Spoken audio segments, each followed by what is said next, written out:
John Krasinski just dropped a bombshell that no one saw coming. But honestly, are we even surprised at this point? According to the latest allegations, Blake Lively didn't just bulldoze her way through the It Ends With Us production. She also allegedly tried to meddle in the marriage of one of Hollywood's most beloved couples, John Krasinski and Emily Blunt. Yeah, we're talking that level of messy. The same Blake Lively who forced herself into the director's seat on a movie she was only supposed to star in is now being accused of playing puppet master behind the scenes of someone else's relationship. And this drama couldn't come at a worse time for her, as her lawsuit with Justin Baldoni continues to spiral into one of the ugliest legal battles Hollywood's seen in years. The industry is watching, popcorn in hand, as this spectacle unfolds. And trust me, it's only getting uglier. It all started on the set of It Ends With Us, and no, we're not talking about the film's script or the storyline here.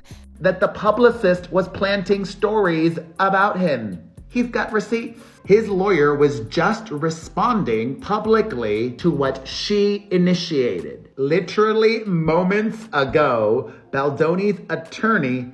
They shared those together. They concocted a complaint that they filed with the Civil Rights Division.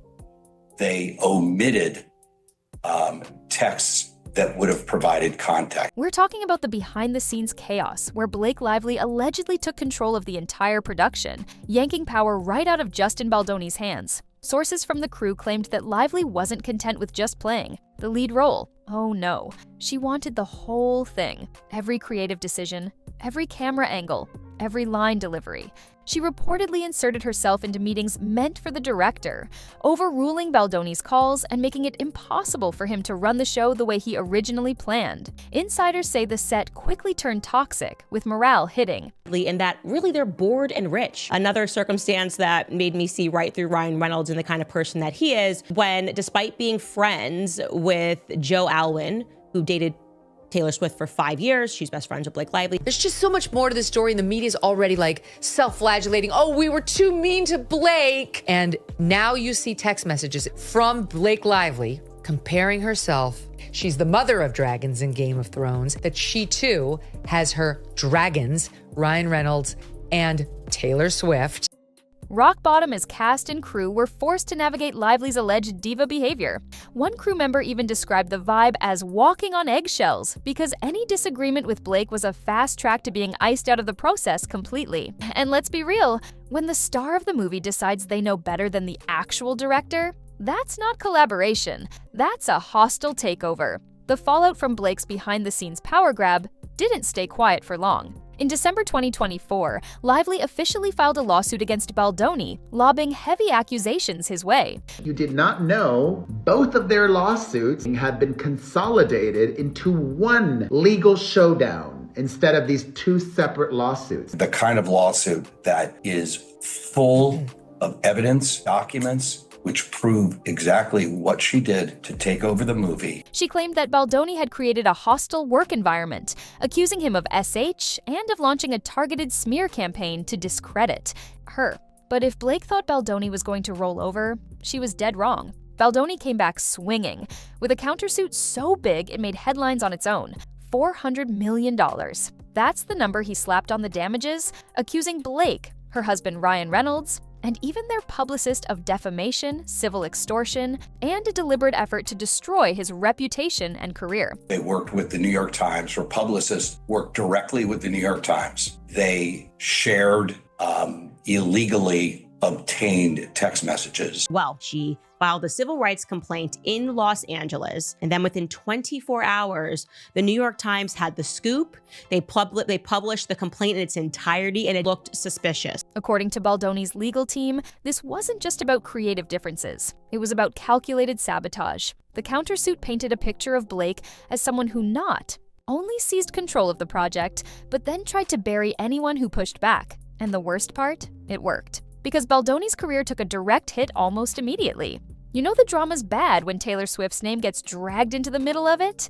But here we are. As the lawsuits heated up, the list of people tied to this mess started. On Blake Lively's claims that she was allegedly harassed by this guy when they shot the movie, It Ends With Us, a film about domestic violence. And was Justin didn't harass Blake. Blake was interested in wresting control of this movie away from Justin, who was the director and the producer. She was just an actress in it. And to the point where this guy was in the basement at his own movie's premiere. And that what in fact happened was you guys were the ones out there generating negative press against Justin. You guys were the ones who were trying to ruin Justin. Growing. And fast. Swift and Hugh Jackman were both reportedly eyed for subpoenas, thanks to their close connections to Blake and Ryan. And here's where it gets even spicier. Taylor allegedly had influence over the film itself. The New York Times apparently reviewed 1,000 or more pages of text messages. They would have seen it. Justin never wanted to hurt her, never wanted to be negative to her. And it's all over the place. I know for a fact that the mainstream media will lie and they will smear on behalf of their powerful friend. I believe in due process, which is why I always read the facts of the case before accepting the media narrative. Giving input on script changes and creative direction. That's right, America's sweetheart might have been playing shadow producer without the official title. Insiders say her fingerprints are all over key decisions made during the shoot, decisions that conveniently lined up with Lively's vision for the movie. The conclusion here, I have said this since before, long before this ever broke out between her and Justin Baldoni. Blake Lively is not a good person, that she has proven herself not to be a kind person. From Armie Hammer, who got fired from Gossip Girl because he said during a dinner that she was a bitch, regarding Blake Lively and Ryan Reynolds, when I just recognize that they are up on their high horses and that they potentially treat people very bad. And Hugh Jackman? His friendship with Reynolds allegedly positioned him right in the middle of this firestorm too. Both of their testimonies could end up being crucial if this circus ever makes it to trial. The question is, how many more A-listers are going to get pulled into this black hole before it's over? If there's one thing Blake Lively seems to excel at, it's reading the room completely wrong. Because while It Ends With Us was being promoted as a gut-wrenching story about DV and toxic relationships, okay, and that's largely due to the fact that she is a modern feminist, and so she has to create struggle where there just isn't any. Okay, shitty product with atrocious marketing. You have yourself a disastrous brand that will go out of business. Frustrated customers are not only offloading these subpar products, but are also flooding social media with viral outcries demanding accountability. Blake was out here gleefully plugging her alcohol brand and hair care line like she was at a lifestyle blogger retreat. Fans were furious. Social media lit up with comments calling her tone-deaf, disrespectful, and out of touch. How do you sell lavender gin and beach waves while starring in a movie about a woman surviving DV? The lack of awareness was so glaring, even Lively's. Most loyal stans had a hard time defending it. And it wasn't just the audience side-eyeing her. So in Justin Baldoni's lawsuit, he accuses Ryan Reynolds and Blake Lively of colluding with the New York Times. Do you guys remember what the article was actually entitled that they actually released on 12/21? We can bury anyone inside a Hollywood smear machine. Another bombshell, and this time it is pertaining to the New York Times. Amazing that you're not going to believe this, okay? It looks like Justin Baldoni may have a very strong case against the New York Times. Industry insiders reportedly felt the promotional tour itself became a walking contradiction. Instead of honoring the film's message, Blake allegedly made it about herself, once again grabbing the spotlight and steering the narrative her way. Because why respect the material when you can use the moment to boost your personal brands, right? Just when you thought the Lively drama couldn't get any messier, enter John Krasinski and Emily Blunt. The rumor mill has been working overtime, with claims that Blake Lively allegedly tried to interfere in their marriage. And not in a casual, behind-the-scenes gossip kind of way. This was allegedly direct manipulation, planting seeds of doubt and stirring the pot between the couple. Let's not forget, Blake and Emily have run in the same Hollywood circles for years. Mutual friends, overlapping projects, red carpet run-ins. But sources say Lively's involvement went way beyond friendly advice. The whispers suggest that Blake saw Emily as competition and wasn't afraid to make that known. Of course, Krasinski and Blunt have kept things buttoned up in public, holding hands and showing up together at events to silence the divorce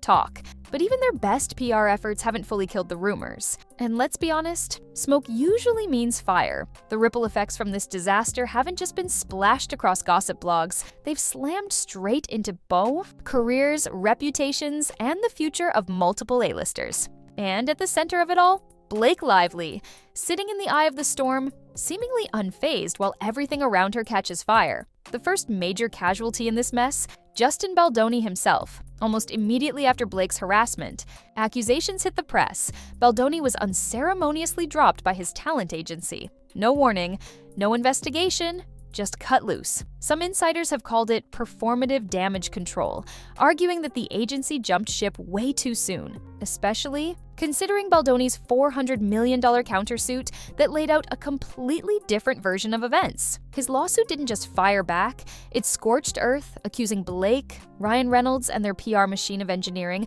a full-blown character assassination campaign. But here's the kicker. Despite the chaos, Blake Lively somehow managed to keep a few key allies firmly in her corner. Colleen Hoover, the author of It Ends With Us, doubled down on her support for Blake, standing by the casting and the vision Lively forced into the production. Hoover's backing wasn't quiet either. It was loud, proud, and defiant. On top of that, SAG-AFTRA, the actors' union, publicly echoed support for Lively, framing her as a woman speaking out against alleged mistreatment. And just like that, the narrative of Blake as the brave victim started circulating.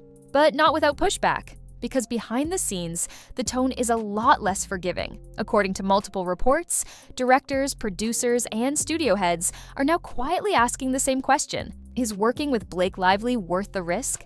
One casting executive even admitted off the record that Lively's name has become radioactive in certain circles, especially among male directors who fear becoming the next target if they butt heads with her on set. The vibe is nervous. The vibe is cautious. And if you believe the whispers, several projects that previously had Lively on the shortlist are now exploring other options. But let's be clear, this isn't just about the lawsuits. This is about the growing pile of stories leaking out from the It Ends With Us set and beyond. Former crew members, assistants, and even junior producers have started painting a very different picture of Blake behind the scenes. We're talking diva demands, creative bulldozing, and a reputation for steamrolling anyone who disagrees with her. One source described the environment as dictatorship energy. Another said, "You either fall in line with Blake's vision, or you're out." And as those stories pile up, the industry has started to split into two very vocal camps. On one side, you've got the Lively defenders, the ones who argue that she's just a strong, assertive woman in a male-dominated space,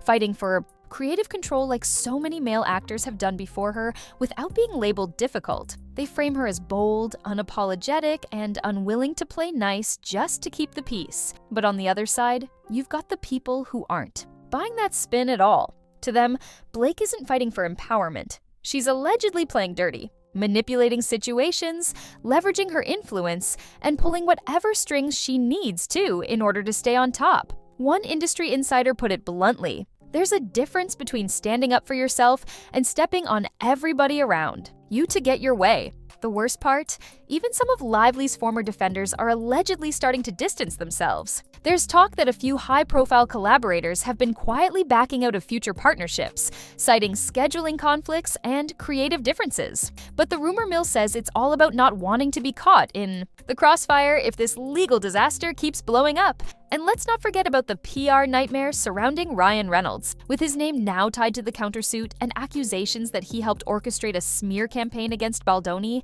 Reynolds is finding himself dragged into the mess whether he likes it or not. And while he's tried to keep a low profile, through all of this, industry insiders are wondering how long he can stay quiet before the fallout starts touching his own projects. The real kicker here is that no matter how this lawsuit ends, whether Blake wins in court or not, the damage to her reputation has already been done. Studios hate risk. And right now, Blake Lively looks like a liability, because at the end of the day, Hollywood has a short memory for success, but a very long one for drama. And Blake's name is now sitting at the top of a list no one wants to be on. But that's not even the worst of it, because as we're about to see, this fight might be just the beginning of her troubles. At this point, Blake Lively's reputation isn't just bruised, it's bleeding out. Between the lawsuit against Baldoni, the countersuit that drags her husband and publicist into the mix, the celebrity subpoenas, the promotional missteps, and now the Krasinski Blunt marriage scandal, it's hard to imagine a clean comeback from